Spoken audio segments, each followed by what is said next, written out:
तो हेलो दोस्तों, नमस्कार। स्वागत है आप सभी का यूट्यूब चैनल एजुकेशन वे में। तो चलिए दोस्तों, आज कुछ हम बाल विकास सीडीपी के कुछ महत्वपूर्ण धमाकेदार प्रश्नों के साथ में आज के सेशन की हम शुरुआत करने वाले हैं।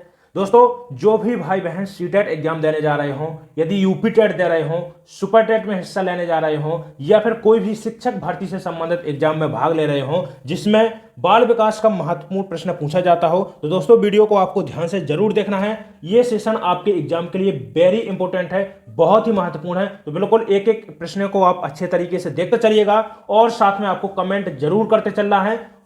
तो चलिए दोस्तों, बढ़ते हैं सबसे पहले प्रश्न की ओर। और याद रहे आपको दोस्तों, कमेंट जरूर करते रहिएगा। जितने ज्यादा आप कमेंट करेंगे उतना ही आपका ये यहां पर कंसेप्ट क्लियर होता चलेगा और सभी चीजें आपके माइंड में चली जाती हैं अच्छे तरीके से। तो चलिए सबसे पहले प्रश्न की ओर बढ़ते हैं। तो सबसे पहला प्रश्न देखिए आपके सामने ये रहा स्क्रीन पर। देखिए कह रहा है कि रेमंड केटल का 16 पीएफ परीक्षण, जिसको हम बोलते हैं 16 पीएफ परीक्षण, क्या है पूछा गया है। यहां पर देखिए ऑप्शन ए कह रहा है कि 16 पूर्णतावाद कारक, दूसरा ऑप्शन कह रहा है 16 व्यक्तिवादी असफलता, और सी कह रहा है 16 व्यक्तिवादी कारक, डी ऑप्शन कह रहा है 16 व्यक्तिगत तथ्य। तो आपको बताना है कि रेमंड केटल का जो 16 पीएफ परीक्षण है वो क्या है, आपको बताना है। ऑप्शन दिए गए हैं। एक बात बता दूं, बहुत ही इंपॉर्टेंट प्रश्न है। यहां से एक प्रश्न निश्चित रूप से आपके एग्जाम में बन सकता है, याद रखना, बहुत ही इंपॉर्टेंट है। इंपॉर्टेंट जरूर कर लीजिएगा आप, और हो सके तो आप अपनी कॉपी में इसे नोट जरूर कर लीजिए, क्योंकि यहां पर मैं आपको बहुत सारे इंपॉर्टेंट यहां पर फैक्ट बताने वाला हूं जो आपके एग्जाम के लिए बहुत ही ज्यादा इंपॉर्टेंट है। तो चलिए इसको सबसे पहले इसके आंसर की ओर बढ़ते हैं। तो बेटा जो इसका सही आंसर होगा वो हो जाएगा ऑप्शन सी। यहां पर ऑप्शन सी यहां पर सही आंसर चला जाएगा, 16 व्यक्तिवादी कारक। आप समझिएगा, देखिए जो 16 पीडीएफ नहीं, 16 पीएफ जो परीक्षण है वो एक आपका अप्रक्षेपी परीक्षण है। देखिए जो परीक्षण, जो व्यक्तित्व के परीक्षण है वो आपके दो प्रकार के होते हैं। एक तो प्रक्षेपी विधि होती है और दूसरा होता है अप्रक्षेपी। तो अप्रक्षेपी में आपका जो होता है वो 16 पीएफ है। कौन सा है? 16 पीएफ है, एकमात्र है। और ये प्रश्न देखिए कई बार बन चुका है एग्जाम में बेटा, कई बार बन चुका है कि एक अप्रक्षेपी परीक्षण कौन है, जिसमें से 4 आपके सामने ऑप्शन दे दिए जाते हैं, जिसमें से एक 16 पीएफ परीक्षण भी होता है, जो कैसा एक आपका अप्रक्षेपी परीक्षण है। देखिए यदि आपसे प्रक्षेपी परीक्षण की बात करता है तो यहां पर याद रखना है, मैं आपको बहुत सारे यहां पर परीक्षण बताने वाला हूं। इसके बाद ही हम आगे बढ़ेंगे। जब तक यहां पर पूरा विस्तार से नहीं समझेंगे तब तक हम अगले प्रश्न पर जाने वाले नहीं हैं, ठीक है। तो यहां पर देखिए जो प्रक्षेपी परीक्षण है यहां पर आप नोट कर लीजिएगा, बहुत सारे हैं। एक तो देखिए यहां पर टीएटी परीक्षण है एक आपका। देखिए कौन सा है? टीएटी परीक्षण है, याद रखना है इसको। हिंदी में बोलते हैं प्रासंगिक अंतर्बोध परीक्षण। इसके बाद एक आपका प्रक्षेपी परीक्षण है, वो है सीएटी परीक्षण है, जिसको देखिए बेलक के द्वारा, लियोपोल्ड बेलक के द्वारा 1948 में इस परीक्षण को दिया गया था। इसको हम विस्तार से समझने वाले हैं, थोड़ा सा आप लोग कर देखिएगा, ठीक है। और यहां पर देखिए जो भी भाई बहन नए हो वो चैनल को सब्सक्राइब जरूर कर लें और एक वीडियो को लाइक जरूर कर दीजिएगा। तो देखिए यहां पर जो हमारा पहला यहां पर जो प्रक्षेपी परीक्षण है वो है टीएटी, इसके बाद सीएटी हो गया, और जो तीसरा है वो है आपका शब्द साहचर्य परीक्षण। कौन सा है? शब्द साहचर्य परीक्षण है। इसके बाद ड्रॉ ए मैन टेस्ट, इसके बाद क्लाउड पिक्चर टेस्ट। ये सभी टेस्ट आपके कैसे हैं? प्रक्षेपी परीक्षण है। लेकिन आपका एकमात्र परीक्षण जो अप्रक्षेपी परीक्षण है वो कौन सा है? 16 पीएफ परीक्षण है, जो रेमंड केटल के द्वारा दिया गया है। बहुत ही ज्यादा इंपॉर्टेंट है, इसको आप नोट कर लीजिएगा। इसके अलावा देखिएगा 16 पीएफ परीक्षण के बारे में कुछ यहां पर महत्वपूर्ण फैक्ट हम समझने वाले हैं, इसको याद रखिएगा। देखिए इसके अंतर्गत बहुत सारे प्रश्न बन सकते हैं। यदि इस यहां पर फैक्ट की, यहां पर इस पॉइंट की बात की गई है 16 पीएफ, तो इसके बारे में जितने भी इंपॉर्टेंट पॉइंट हैं वो सारे पॉइंट मैं आपको समझाने वाला हूं। इसके बाद में हम आगे बढ़ेंगे। तो देखिए बेटा जो सी आंसर यहां पर सही हो गया था हमारा। लेकिन देखिए जो 16 पीएफ परीक्षण है, इसमें यदि आपसे पूछता है कि यह कितने वर्ष के बालकों के लिए उपयुक्त है, कितने वर्ष के बालकों पर इसका प्रयोग किया जाता है, तो 17 वर्ष से अधिक जो बालक है उनके ऊपर इसका प्रयोग किया जाता है। यदि आपसे पूछता है कि देखिए इसमें कुल प्रश्नों की संख्या कितनी है, तो कुल प्रश्न इसमें 164 प्रश्न यहां पर रखे गए हैं। इसके अलावा देखिए इसमें क्या है, कैटल के द्वारा 16 शील गुण बताए गए हैं, इसलिए इसको 16 पीएफ परीक्षण कहा जाता है। ये सभी पॉइंट आपके 16 पीएफ परीक्षण से थे और बहुत ही इंपॉर्टेंट है। ये भी पूछा गया है, ये भी पूछा गया है और ये तो ना जाने कितने बार पूछा गया है। तो ये सभी फैक्टर आप याद रख लीजिएगा, बहुत ही ज्यादा इंपॉर्टेंट है। चलिए इसके बाद देखिए टीएटी भी मैंने बोला था, ये भी थोड़ा सा समझ लीजिएगा। टीएटी परीक्षण है, ये आपका एक प्रक्षेपी परीक्षण है जो देखिए मॉर्गन और मुर्रे के द्वारा दिया गया था, मॉर्गन और मुर्रे के द्वारा दिया गया था। सीएटी परीक्षण की बात करते हैं तो ये आपका लियोपोल्ड बेलक के द्वारा दिया गया था। रोरशाह इंक ब्लॉक टेस्ट की बात करते हैं तो हरमन रोरशाह के द्वारा दिया गया था। यदि आपसे शब्द साहचर्य परीक्षण की बात करते हैं तो युंग के द्वारा 1910 ईस्वी में दिया गया था। ये सभी बहुत इंपॉर्टेंट है, एक बार आप जरूर इन सबको नोट कर लीजिएगा और परीक्षा के समय देखकर जरूर जाइएगा, क्योंकि यहां से एक प्रश्न आपको 100% मिलने वाला है। चलिए इसके बाद बढ़ते हैं अगले प्रश्न की ओर। जबरदस्त ये आपका ये सेशन होने वाला है, तो एक लाइक जरूर कर दीजिएगा वीडियो को। चलिए अगला प्रश्न है, दूसरा प्रश्न आपके सामने है। देखिए कह रहा है कि निम्नलिखित में से जीवन स्थान, यहां पर डॉट डॉट डॉट दिया गया है कि अवधारणा का एक हिस्सा क्या है, इसको आपको बताना है। कह रहा है शास्त्रीय अनुकूलन या फिर क्रिया प्रसूत अनुबंधन या फिर अंतर्दृष्टि द्वारा अधगम या फिर लेवन का क्षेत्र सिद्धांत। तो देखिए यहां पर ऑप्शन डी हमारा सही आंसर हो जाएगा कि जो जीवन स्थान है वो किस अवधारणा का हिस्सा है, तो लेवन का क्षेत्र सिद्धांत। कुर्ट लेवन, याद रखना है साइंटिस्ट का नाम है कुर्ट लेवन के द्वारा क्षेत्र अधगम का सिद्धांत किसके द्वारा दिया गया है, कुर्ट लेवन के द्वारा दिया गया है, जिसका क्या है एक हिस्सा कौन सा है, जीवन स्थान। इसको आप याद रखिएगा, इंपॉर्टेंट है। ठीक है, इसके बाद शास्त्रीय अनुकूलन या जिसको हम बोलते हैं शास्त्रीय अनुबंधन का सिद्धांत किसके द्वारा दिया गया है, बेटा पावलोव को आपको याद रखना है। कुत्ते पर प्रयोग पावलोव के द्वारा किया गया था, इनके द्वारा शास्त्रीय अनुबंधन का सिद्धांत दिया गया था पावलोव के द्वारा। और 1905 ईस्वी में इनको पाचन क्रिया पर शोध के लिए पाचन क्रिया की शोध के लिए पावलोव को दिया गया था नोबेल पुरस्कार। यह भी आप नोट कर लीजिएगा, बहुत इंपॉर्टेंट है। ठीक है, यदि आपसे पूछता है कि अनुबंधन का जनक किसको कहा जाता है, तो अनुबंधन का जनक कहा जाता है पावलोव को कहा जाता है। ये पॉइंट याद रखिएगा। इसके बाद ऑप्शन यहां पर जो बी है हमारा, कह रहा है कि क्रिया प्रसूत अनुबंधन। तो क्रिया प्रसूत अनुबंधन का सिद्धांत दिया गया था, स्किनर के द्वारा दिया गया था 1938 ईस्वी में। स्किनर के द्वारा चूहा, रेट पर क्या है, रेट पर इनके द्वारा चूहे पर प्रयोग किया गया था। आर टाइप, इनके द्वारा आर टाइप, कभी कभी पूछ लिया जाता है कि आर टाइप सिद्धांत किसके द्वारा दिया गया था, तो याद रखना है जिसको हम क्रिया प्रसूत अनुबंधन सिद्धांत भी बोलते हैं, आपको स्किनर के द्वारा दिया गया था। यदि आपसे पूछता है कि एस टाइप सिद्धांत, जिसको हम बोलते हैं स्टिमुलेटेड, क्या बोलते हैं, उत्तेजक भी बोलते हैं हिंदी में, स्टिमुलेटेड सिद्धांत किसके द्वारा दिया गया था, तो पावलोव के द्वारा दिया गया था। ये आपको बहुत ज्यादा इंपॉर्टेंट है, इस सभी को नोट कर लीजिएगा। इन सिद्धांत से 4 से 5 सिद्धांत हैं, आप देखकर जरूर जाइएगा। यहां से आपको कम से कम 10 से 15 प्रश्न, 30 प्रश्नों में से 10 से 15 प्रश्न आपको इन 5 सिद्धांतों पर आधारित प्रश्न मिलने वाले हैं। ठीक है, इसके बाद कह रहा है कि अंतर्दृष्टि का सिद्धांत कोहलर के द्वारा दिया गया था। याद रखिएगा, यदि आपसे पूछता है कि कोहलर के द्वारा किसके ऊपर, तो चिंपांजी के ऊपर प्रयोग किया गया था। ठीक है, चिंपांजी का नाम यदि आपसे पूछता है तो बेटा सुल्तान, चिंपांजी का नाम रखा गया था, क्या, सुल्तान नाम रखा गया था। ये इंपॉर्टेंट है। चलिए इसके बाद बढ़ते हैं अगले प्रश्न की ओर।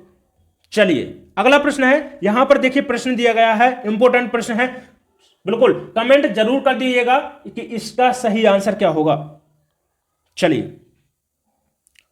तो चलिए यहां पर प्रश्न है, देखिए कह रहा है कि एक घोड़े को देखकर एक 3 वर्षीय बालिका चकित होकर बोली वह इतना बड़ा कुत्ता। तो जीन पियाजे के संज्ञानात्मक विकास के सिद्धांत के अनुसार बालिका की यह प्रतिक्रिया निम्न में से किसका उदाहरण है। तो ठीक है, तो यहां पर जो ऑप्शन दिए गए हैं, ऑप्शन है आत्मसातकरण, जिसको हम समावेशन भी बोलते हैं, दूसरा है प्रतीकात्मकता, तीसरा है पदार्थ स्थायित्व, और जो चौथा है वो क्या है, अस्थगित अनुकरण है। यहां पर क्या है, अनुकरण नहीं, ठीक है, अनुकरण है, याद रखिएगा।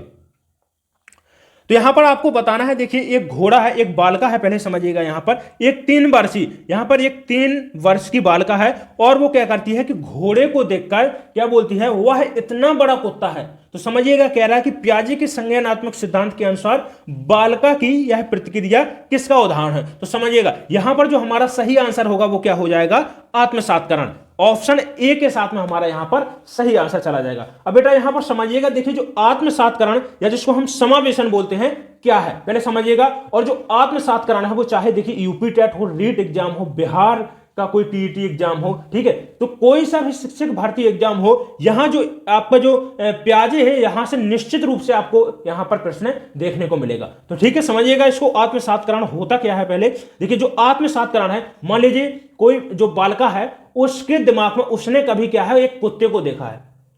किसको देखा है, कुत्ते को देखा है। तो उसके दिमाग में क्या है, कुत्ते का संप्रत्यय बना हुआ है।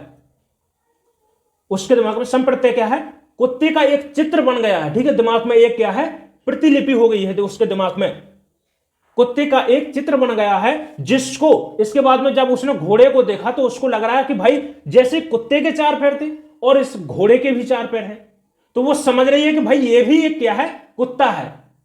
लेकिन आत्मसातकरण क्या होता है, ये तो हो गया क्या, समायोजन हो गया था। लेकिन आत्मसातकरण या समावेशन क्या होता है कि उसने क्या है, जैसे ही उसने घोड़े की हिनहिनाने की आवाज सुनी तो वो समझ गई कि भाई ये क्या है, कुत्ता नहीं है। क्योंकि कुत्ता क्या करता है, भौंकता है। कुत्ता क्या होता है, छोटा है, लेकिन घोड़ा क्या है, बड़ा है। इसकी आवाज में भी अंतर है। तो देखिए किसी एक तथ्य के आधार पर क्या है, उसने अंतर कर लिया कि ये क्या है, घोड़ा नहीं है, ये क्या है, कुत्ता नहीं है। तो इसी अंतर को क्या है, हम क्या बोलेंगे, आत्मसातकरण बोलेंगे। तो किसी नई चीज को क्या है, उसने सीख लिया है, नई चीज को उसने क्या है, ऐड किया है। तो इसको क्या बोलते हैं, आत्मसातकरण। उसके अंदर समझिएगा, ऐसे समझिएगा कि मान लीजिए उसके अंदर कोई एक पुरानी पूर्व ज्ञान है, पूर्व ज्ञान समझते हैं, पुरानी जानकारी है मान लीजिए, और उसमें क्या है, कोई नई जानकारी करके क्या है, अंतर करना, नई जानकारी प्राप्त करके क्या है, उसको अंतर करना आपका आत्मसातकरण कहलाता है। तो चलिए यहां पर देखिए ऑप्शन ए हमारा क्या हो जाएगा, सही आंसर हो जाएगा। चलिए बेटा बढ़ते हैं अगले प्रश्न की ओर। चलिए बहुत ही इंपॉर्टेंट प्रश्न है। चलिए अगला प्रश्न है, कह रहा है कि बच्चे की पूर्व भाषिक अवस्था की विशेषता क्या है। ऑप्शन ए है रोना, कूकना या बबलाना। ऑप्शन बी कह रहा है कि एक शब्द बोलना, 2 शब्द बोलना या फिर तार शैली वॉक। तो यहां पर देखिए पूर्व भाषिक अवस्था की विशेषता बताना है। तो देखिए ऐसी अवस्था हम बोलते हैं कि पूर्व विद्यालयी अवस्था, हम बोलते हैं पूर्व बाल्यावस्था। तो भाई जो भी भाषिक अवस्था, मतलब जब बच्चा भाषा बोलना सीखता है उसके पहले की अवस्था क्या कहलाएगी, पूर्व भाषिक अवस्था कहलाएगी। तो जब बच्चा बोलना सीखता है इसका मतलब बच्चा पहले बोलना नहीं सीखता था, बोलना नहीं आता था उसको। तो जब बोलना नहीं आता था तो कैसा बोलता होगा, रोता होगा, कूकता होगा, बबलाता होगा। तो इसको क्या हकलाता भी होगा। तो इसको क्या बोलेंगे, पूर्व भाषिक अवस्था बोलते हैं। कि एक विशेषता क्या है, ऑप्शन ए के साथ में यहां पर हमारा सही आंसर हो जाएगा, रोना, कूकना और बबलाना। चलिए बढ़ते हैं अगले प्रश्न की ओर। कह रहा है राष्ट्रीय शिक्षा नीति 2020 के अनुसार मूल्यांकन का उद्देश्य क्या है। तो सभी बच्चों से यहां पर एक मैं प्रश्न रख रहा हूं कि जो इसके पहले जो राष्ट्रीय शिक्षा नीति आई थी वो कब आई थी, बताइएगा। 2020 के पहले जो राष्ट्रीय शिक्षा नीति आई थी वो कब आई थी, आपको कमेंट में ये कमेंट करके बताना है। ठीक है, तो यहां पर जो ऑप्शन दिया गया है, कह रहा है कि रटने की क्षमता का परीक्षण। ऑप्शन बी कह रहा है पुनर्उत्पादन व याद रखने की क्षमता का मापन। और सी कह रहा है कि बच्चों को सीखने की प्रक्रिया में मदद करना। और डी कह रहा है पूरे देश में बच्चों की तुलना करने के मापदंड बताना। तो यहां पर जो ऑप्शन सी हो जाएगा वो सही आंसर हो जाएगा। देखिए जो राष्ट्रीय शिक्षा नीति है इसका मूल्यांकन करने का उद्देश्य क्या नहीं है, समझिएगा कि क्या रटने की क्षमता का परीक्षण करना है, नहीं। तो यहां पर सी ऑप्शन क्या हो जाएगा, सही आंसर हो जाएगा। चलिए अगला प्रश्न है, नेक्स्ट प्रश्न है, कह रहा है कि किसी समस्या के मूल और अपसारी समाधानों के साथ आने की क्षमता ... की एक प्राथमिक विशेषता क्या है। ऑप्शन ए कह रहा है कि बिगड़े हुए बच्चे, बी कह रहा है रचनात्मक बच्चे, और सी कह रहा है सीखने की अक्षमता वाले बच्चे और आत्म केंद्रित बच्चे। तो यहां पर ऑप्शन बी हमारा सही आंसर हो जाएगा। ऐसे बच्चे जो क्या है कुछ नया करना जानते हैं, कैसे बच्चे कहलाते हैं, कुछ नया करना जो बच्चे जानते हैं वो रचनात्मक बच्चे कहलाते हैं, क्रिएटिव बच्चे कहलाते हैं, या फिर जिसको हम बोल सकते हैं सृजनात्मक बच्चे कहलाते हैं। तो यहां पर ऑप्शन बी हमारा सही आंसर चला जाएगा। चलिए अगला प्रश्न है, मनोविश्लेषक मानते हैं कि वह प्राथमिक साधन जिसके द्वारा अहम इदम पर क्या रहता है, आच्छद रहता है, क्या कहलाता है बताना है आपको। ऑप्शन ए कह रहा है कि द्वंद्व, जिसको हम कॉन्फ्लिक्ट बोलते हैं। ऑप्शन बी सुखेच्छा सिद्धांत, प्लेजर प्रिंसिपल, ठीक है। सी कह रहा है सुपर ईगो, और डी कह रहा है दबाव। तो समझिएगा, देखिए ऑप्शन यहां पर दिए गए हैं आपके सामने, कमेंट करके जरूर बताना है आपको, कमेंट कीजिएगा कि इसका सही आंसर क्या होगा। तो देखिए ऐसा एक जिसको क्या है, अहम क्या है, इदम पर आच्छद रहता है, क्या कहलाता है, परा अहम, या जिसको हम सुपर ईगो बोलते हैं। तो यहां पर ऑप्शन सी हमारा सही आंसर हो जाएगा। अब देखिए जो अहम हो गया, इदम हो गया, अहम हो गया और परा अहम हो गया, आपसे पूछ सकता है किसके द्वारा दिए गए हैं, ठीक है। तो ये बहुत ही इंपॉर्टेंट है, याद रखिएगा, मैं आपको यहां पर समझा देता हूं। देखिए जो इदम अहम और परा अहम है, ये व्यक्तित्व के 3 प्रकार हैं। कितने व्यक्तित्व के प्रकार हैं, और यदि आपसे पूछता है कि व्यक्तित्व के ये 3 प्रकार इदम अहम और परा अहम किसके द्वारा दिए गए हैं, तो सिगमंड फ्रायड, किसके द्वारा, फ्रायड के द्वारा दिए गए हैं। फ्रायड के द्वारा 3 प्रकार बताए गए हैं, इदम अहम परा अहम। और यदि आपसे पूछता है कि देखिए मन के कितने प्रकार होते हैं, तो याद रखना है आपको 3 प्रकार होते हैं। जैसे ही आपके व्यक्तित्व के 3 प्रकार हैं यहां पर, वैसे ही आपके मन के 3 प्रकार हैं, जिनमें से चेतन मन, अचेतन मन और अर्धचेतन मन। ये तीनों आपके कैसे मन के प्रकार हैं, जो सिगमंड फ्रायड के द्वारा दिए गए हैं। अब देखिए यदि आपसे पूछता है कि इदम से जुड़ा हुआ मन कौन सा है, ये सबसे ज्यादा इंपॉर्टेंट पॉइंट है, तो इसको याद रखना है। पूछ सकता है आपसे कि इदम से जुड़ा हुआ मन कौन सा है, तो याद रखना है कि जो मन है, इदम से जुड़ा हुआ मन है, वो है आपका अचेतन मन। अचेतन मन है, और जो अचेतन मन है ये कितना, व्यक्ति में 90% तक होता है। इसके बाद आता है अहम, जो अहम से जुड़ा हुआ मन है वो है आपका अर्धचेतन मन। इसके अलावा पराय अहम से जुड़ा हुआ मन है, वो है आपका चेतन मन है, जो 10% तक होता है। तो ये याद रखिएगा, बहुत ज्यादा इंपॉर्टेंट है। चलिए अगला प्रश्न है, कह रहा है कि निम्नलिखित में से कौन सा समावेशी शिक्षा का एक तत्व नहीं है। ऑप्शन दिया गया है, कह रहा है कि विविधता, डाइवर्सिटी जिसको हम बोलते हैं, कह रहा है कि विविधता के लिए सम्मान। बी कह रहा है शून्य अस्वीकृति। सी सहयोग या विशेष वर्ग नियोजन। तो समझिएगा समावेशी शिक्षा क्या होती है। देखिए ऐसी शिक्षा जिसमें चाहे वो लूला लंगड़ा हो, काना बहरा हो, या फिर किसी पिछड़ा वर्ग का बालक हो, ST SC का हो, ठीक है, या फिर मंद बुद्धि बालक हो, मतलब किसी भी वर्ग से संबंधित हो, उसको क्या है, सभी बच्चों सामान्य बालकों के साथ में जब बैठाकर हम शिक्षा प्रदान करते हैं तो ऐसा बालक कहलाता है हमारा कैसा, विशिष्ट बालक। और ऐसे बालकों की शिक्षा को हम बोल सकते हैं जिनको हम साथ में देते हैं समावेशी शिक्षा। समझिएगा, जो ऐसे समझिएगा विशिष्ट बालक मैंने आपको बताया है, थोड़ा सा समझिएगा कि जो विशिष्ट बालक है, मान लीजिए कोई काना बहरा है, कोई भी मान लीजिए लूला लंगड़ा है, या फिर समझिएगा कि किसी पिछड़ा वर्ग का बालक है, या फिर आर्थिक रूप से कमजोर बालक है, ठीक है, तो ऐसे बालकों को हम विशिष्ट वर्ग के बालक बोलते हैं। और जब इन बालकों को सामान्य वर्ग के बालकों को साथ में बैठाकर हम शिक्षा प्रदान करते हैं तो इसको क्या बोलते हैं, समावेशी शिक्षा बोलते हैं। तो कह रहा है कि समावेशी शिक्षा का एक तत्व कौन सा नहीं है, तो विशेष वर्ग नियोजन, ठीक है। तो ऑप्शन डी यहां पर हमारा क्या हो जाएगा, सही आंसर हो जाएगा। चलिए अगला प्रश्न है, कह रहा है कि ब्लूम के अनुक्रम में कौशल, फिर यहां पर डॉट डॉट दिया गया है, से संबंधित बताना है आपको कि कौन सा क्षेत्र है, संज्ञानात्मक क्षेत्र, मनोगत्यात्मक क्षेत्र या फिर भावात्मक क्षेत्र। तो यहां पर ऑप्शन डी सही आंसर हो जाएगा। संज्ञानात्मक क्षेत्र, चिंतन, मन, बुद्धि, ये सभी आपके संज्ञानात्मक क्षेत्र है। कोई कार्य करना आपका मनोगत्यात्मक क्षेत्र हो गया, भावात्मक क्षेत्र हो, ठीक है। तो ये 3 क्षेत्र हैं और तीनों किसके, कौशल से संबंधित हैं, ब्लूम के अनुक्रम में है, ठीक है। तो यहां पर ऑप्शन डी हमारा सही आंसर हो जाएगा। बेटा देखिए ब्लूम का एक सिद्धांत ब्लूम के द्वारा दिया गया था, याद रखना है आपको, तो ब्लूम के द्वारा संज्ञानात्मक विकास का सिद्धांत दिया गया था। देखिए संज्ञानात्मक विकास का सिद्धांत दो लोगों के द्वारा दिया गया है, याद रखना है। पहले हैं आपके जीन पियाजे जी के द्वारा दिया गया है, जीन पियाजे जी के द्वारा दिया गया है। और जो दूसरा सिद्धांत है वो है किसके द्वारा, ब्लूम के द्वारा दिया गया है, ये आपको याद रखना है। तो ब्लूम के द्वारा यहां पर 3 अवस्थाएं बताई गई हैं संज्ञानात्मक विकास की, और जो पियाजे के द्वारा बताई गई हैं वो 4 अवस्थाएं बताई गई हैं। यही अंतर है दोनों सिद्धांत में, ठीक है, समझिएगा। चलिए अगले प्रश्न की ओर बढ़ते हैं।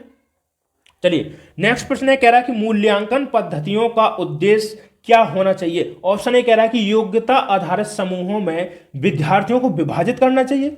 बी कह रहा है कि विद्यार्थियों की जरूरतों एवं आवश्यकताओं की क्या करना चाहिए, पहचान करना चाहिए। तो यही हमारा क्या हो जाएगा, सही आंसर हो जाएगा। ऑप्शन बी आपका बिल्कुल राइट आंसर हो जाएगा। चलिए इसी क्रम में अगला प्रश्न, चलिए नेक्स्ट प्रश्न है, कह रहा है कि जीन पियाजे के संज्ञानात्मक विकास के चरण में बच्चे संक्रियाओं पर क्रियाएं कर सकते हैं, वह परिकल्पनात्मक, निगमनात्मक सोच विकसित हो जाती है। एक आपको यहां पर अवस्था बतानी है। तो देखिए मैंने आपको जैसा बताया है कि संज्ञानात्मक विकास का सिद्धांत दिया गया है जीन पियाजे के द्वारा, पहला संज्ञानात्मक विकास का सिद्धांत दिया गया है। और यहां पर पियाजे के द्वारा देखिए 4 अवस्थाएं बताई गई हैं, जिसमें से पहली है संवेदी गामक, दूसरी है पूर्व संक्रियात्मक, तीसरी अवस्था है मूर्त संक्रियात्मक, और जो चौथी अवस्था है वो कौन सी है, अमूर्त संक्रियात्मक अवस्था। तो देखिए चारों अवस्थाएं बहुत ही ज्यादा इंपॉर्टेंट है। यहां पर पूछता है कि परिकल्पनात्मक निगमनात्मक जो सोच विकसित हो जाती है वो किस अवस्था में हो जाती है। तो ऑप्शन ए हमारा यहां पर सही आंसर हो जाएगा। यदि कहता है कि स्कीमा या संवेदी समझ वाली अवस्था कौन सी कहलाती है, तो वो होती है आपकी संवेदी चालन अवस्था होती है। इसके अलावा देखिए पूर्व संक्रियात्मक अवस्था, ठीक है, इसके अलावा जो तीसरा है वो मूर्त संक्रियात्मक अवस्था, और जो चौथा है वो है अमूर्त संक्रियात्मक अवस्था। चारों अवस्थाएं बहुत ही ज्यादा इंपॉर्टेंट है। चलिए अगला प्रश्न है, कह रहा है कि राष्ट्रीय पाठ्यचर्या की रूपरेखा 2005 में बहुभाषावाद को एक संसाधन के रूप में उपयोग करने की वकालत क्यों की जाती है। ऑप्शन ए है यहां पर कि यह सुनिश्चित करने का तरीका है कि प्रत्येक बच्चा अपने आप को सुरक्षित महसूस करे। ऑप्शन बी कह रहा है कोई भी भाषाई पृष्ठभूमि के कारण पीछे नहीं रहे। ऑप्शन सी कह रहा है यह बच्चों को स्वयं पर विश्वास करने के लिए प्रोत्साहित करेगा, ठीक है, और डी कह रहा है उपरोक्त सभी। तो यहां पर आपको बताना है कि सही आंसर क्या होगा। तो देखिए बहुभाषावाद समझिएगा, ऐसी एक कक्षा जिसमें क्या है विभिन्न क्षेत्रों से बच्चे आते हैं,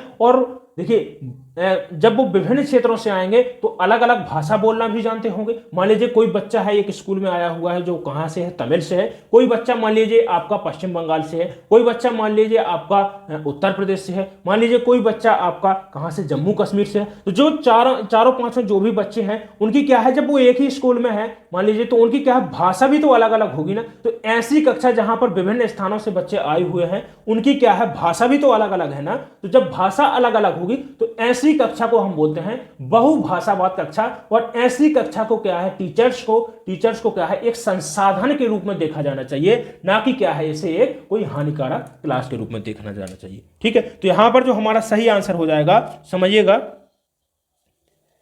तो देखिए क्या कह रहा है कि संसाधन के रूप में उपयोग करने की वकालत क्यों की जाती है, क्योंकि यह क्या है सुरक्षित महसूस करने का तरीका है, यह कोई भाषाई पृष्ठभूमि के पीछे ना रहे। तो यहां पर हमारा डी ऑप्शन हमारा क्या हो जाएगा, सही आंसर यहां पर हो जाएगा। चलिए अगला प्रश्न है, कह रहा है कि राष्ट्रीय शिक्षा नीति 2020 सामाजिक आर्थिक रूप से वंचित समुदायों से आने वाले विद्यार्थियों की अवधारणा के लिए क्या प्रस्तावित करती है। तो यहां पर देखना क्या कह रहा है, देखिए जो 2020 की जो शिक्षा नीति है आपको याद रखना है, आपके एग्जाम में यहां से 3-4 प्रश्न बनने वाले हैं। जो सीटेट एग्जाम है यहां पर देखिए 2020 की शिक्षा नीति से आपसे निश्चित रूप से प्रश्न बनेंगे और 3-4 प्रश्न बनेंगे। तो याद रखना है मैं भी आपको यहां पर कम से कम 2 से 3 प्रश्न हर प्रैक्टिस सेट में लेने वाला हूं, ताकि आपका ये जो 2020 की शिक्षा नीति है यहां पर जितने महत्वपूर्ण यहां पर पॉइंट हैं इस शिक्षा नीति से संबंधित वो यहां पर मैं सभी आपको क्या है कवर करवा सकूं। तो यहां पर देखना है आपको जो 2020 की यहां पर शिक्षा नीति है इससे संबंधित प्रश्न है। ऑप्शन आपके सामने है, कह रहा है कि रटकर सिखाने पर जोर देना,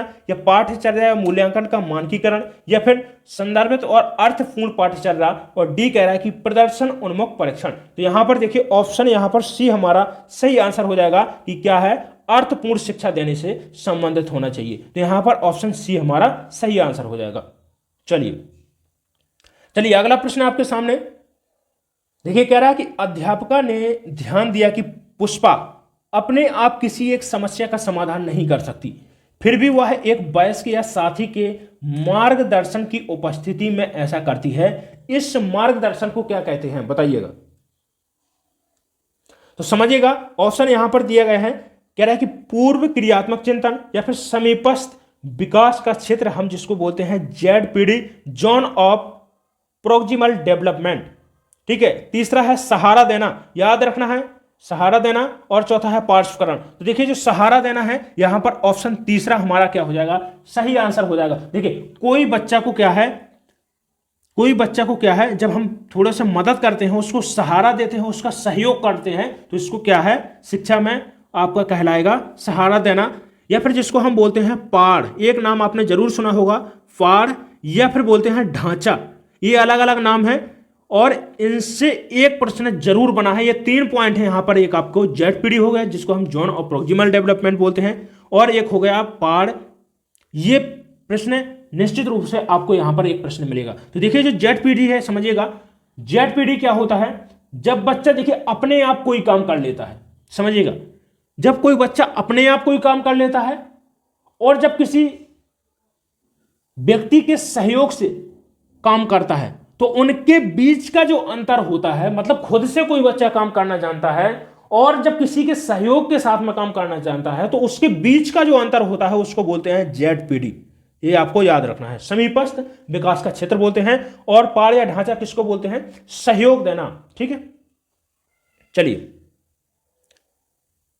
अगला प्रश्न। चलिए दोस्तों, सभी प्रश्न आज के कंप्लीट हो चुके हैं। देखिए कोई भी भाई बहन, मैं बिल्कुल बार बार यही बात आपसे दोहराता हूं कि यदि आप चैनल पर नए हो तो चैनल को सब्सक्राइब जरूर कीजिएगा, और यदि आप मान लीजिए किसी भी एग्जाम टीचर भर्ती परीक्षा से संबंधित यदि आप तैयारी कर रहे हैं तो चैनल पर जरूर आइएगा, वीडियो को देखिएगा। यदि आपको वीडियो अच्छा लगता है तो चैनल को सब्सक्राइब करें और वीडियो को जरूर लाइक कीजिएगा।